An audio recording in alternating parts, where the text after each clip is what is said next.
We'll guide you through how to deploy a Netlify app. If you find this helpful, consider subscribing and liking the video.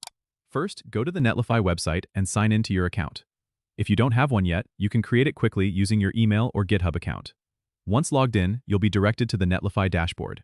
Here, you need to click on the New Site from Git button, which is usually located at the top right corner. This is where the magic starts. Next, choose the Git provider where your app's code is hosted. This could be GitHub, GitLab, or Bitbucket. For this example, let's say you're using GitHub. Click on GitHub and you'll be prompted to authorize Netlify to access your repositories. After authorization, you will see a list of your repositories. Select the one you want to deploy. Once selected, you can configure the build settings. Netlify usually auto-detects your build command and publish directory, but you can adjust these if needed.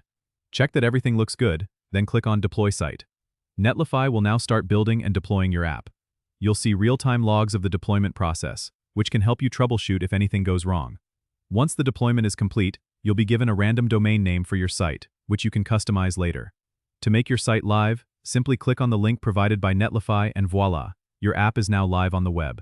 You can also manage your app's details like environment variables, DNS settings, and more from the site's dashboard. Don't forget to subscribe and comment if this helped you out.